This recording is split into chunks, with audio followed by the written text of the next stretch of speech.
guys, and welcome back to the Cassie project. So this week we're doing some more sketchbook ideas. It's really exciting because I'm not very good at filling up my sketchbooks. I like to buy a new sketchbook, so then I never end up filling up an old sketchbook. But this one, I've really stuck to it and I'm quite proud. We've got 3 more sketchbook ideas to do today, so let's jump straight into it. First up, let's do a bit of a warm-up. Let's get our hand moving and let the creation start flowing. Listen to the plinky plunky music. Sounds like I'm about to do a yoga workout. We're going to do 6 squares of colour on this page. So grab your watercolour paints. And I suppose the 365 days of art has really helped me with this because I just instantly knew what colour combination I wanted to go for. So the first 3, I went for a purple, a pink, a green. I thought they looked really nice. And the bottom ones, I didn't realise that I actually went for like a bit of a gradient with the yellow, the orange and the red. And the 6 colours I think worked really nicely together. So it's interesting how practicing something, because this prompt comes up a lot in 365 days of art, where it tells you to try and play around with colour combinations. I haven't been a painter for long really. I used to do a lot of sketching, a lot of drawing, but I never really picked up paint when I was younger. It's only been the last 4 years or so where I've really got into paint, so my colour theory is lacking a little bit, so this practice has really helped. So let those 6 little squares dry, and then we're going to do a cute little illustration on all 6 of them. Now this is really simple illustrations. Don't go crazy. Oh, I suppose you could if you want to get creative and just add loads to it, go for it. But if you just want something nice and simple, something that isn't going to stress you out or exhaust you, just find some really simple references online that you can copy and then draw them into the 6 boxes. I decided to go for flowers. As you know, I'm a big plant flower lover. So yeah, I decided to do these 6 cute little illustrations. I just grabbed my Unipin fine liner out and I didn't use pencil to start with. You're proud of me? I know. So I was really chuffed because I just went in there with confidence and just added 6 little illustrations of these cute little flowers and leaves. And then just to make it a little bit more interesting, I decided to add gold and silver to the mix, just to add a bit of pop of colour, a bit of metallic-y goodness. I mean, gold and silver, it always improves things. It never makes it worse. So it's a trusty combination, black, gold and silver. So I added some gold to the petals of the flowers. I added some silver to the berries, whatever that thing actually is. Added a few little dots here and there. And then I had 2 more.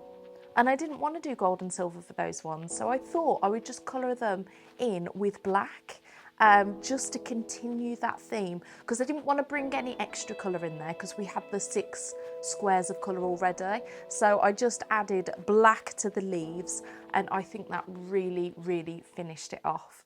So how simple is that? It's really beautiful, and you could try it with lots of different things as well. You could do art supplies. You could draw an art supply in each one, or you could draw a little character in each one. I'm just looking at a pile of laundry here. You could do clothes in each one. Let me know in the comments what you want to add to your boxes. That will help everyone out. Moving on to the next art idea suggestion. The first thing you need to do is pick a colour. Just one colour. My favourite colour is red, so I wanted to go for red as the theme of this page. And I'm literally going to fill this page with all things that are red. It makes it nice and simple for you because you haven't got to think about what you're going to draw in your sketchbook. Instead, you're thinking, what's red? Which makes it just that little bit easier to find references. I am filling this beautiful page with lots of red things. I'm going in with the sketch first because it makes my life a little bit easier. I have decided to do poppies. Of course, red poppies, watermelon, cherries, tomato, a big, fat, juicy tomato. I don't even like tomatoes. I like them when they're cooked. Whereas two of my daughters are obsessed with tomatoes. They absolutely love them. It is a bit of a love or hate relationship with tomatoes, I think. Let me know in the comments. Are you a tomato fan? A mushroom, a strawberry, a lollipop, some bricks, a pencil crayon. The joy, you can add a pencil crayon to any colour page you want because they come in all different colours. And I'm going to do this beautiful calligraphy written word of red on the page to show that it's all about red. I think it's pretty clear because everything is going to be red, but just to be on the safe side. And it just looks so beautiful. I really love calligraphy. I'd love to really practice it and get into it, but I think I would become quite obsessive with it. I think it's fascinating. I'd love to design my own alphabet in calligraphy. I decided to use my Artex red marker to fill in the calligraphy red just to start with, but then I'm going to go in with watercolour for all the other things. I mean, I'm mainly going to use the one watercolour, but I will need a few others just to add some darkness and lightness to some of the shades. But I tell you what, I can't wait to do all the different colours. I think I'm definitely going to have a spread of each colour in this book. The next one will probably be orange. In fact, let me know in the comments any orange suggestions for my orange page. Obviously, oranges will be on there. But what else is orange? And now finally, if you're in the mood for a bit of a challenge, then this one's for you. You could make it more simple, but I think I made it more difficult for myself because of the positioning I did the objects in. Let's talk about what I'm actually doing. So we're gonna do a pile of books. Thinking back, the way I positioned them made it so hard to get perspective right. I'm still not happy with the perspective of the books and how they're sat. But what you could actually do is literally just show the covers. That'd make it really simple, wouldn't it? So if you do want to make it easy for yourself, you could just do some oblong rectangles and just like curve the edges a little bit to show that you've got these books. I don't know why I had to position them in a funny pattern and make it all more difficult for myself, but I did anyway. So here is my pile of books. We're going to add a nice juicy black background to this. So I'm just filling that in with some of my acrylic markers. And then we are going to colour each individual book in a different colour. So we've got a red book, a blue book, a green book, an orange book, another red book because I like red, and two brownish colour books. And we're not done there. Well, you could be done there. If you're sick of this and don't want to do any more, you can stop there.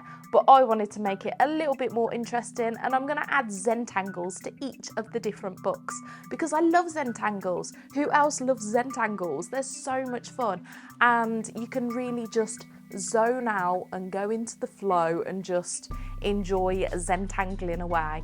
So a Zentangle, if you've not heard of it before, it's basically a pattern. So you're just adding a pattern to each of these books. I don't know why they're called Zentangles. I don't know if there's a certain... That's funny. Never. So a Zentangle can be broken down into two words, Zen and Tangle. How fantastic is that? So Zen is the state of mind, you know, being relaxed and zen. Whereas Tangle is the mixture of the lines and dots and tangle of...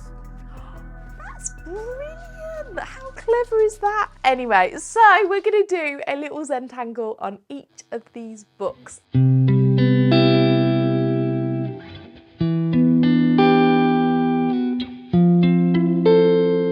Bought this pack of Zentangle cards and they're fantastic. I've used them a few times. Basically a card deck of loads of different Zentangle patterns.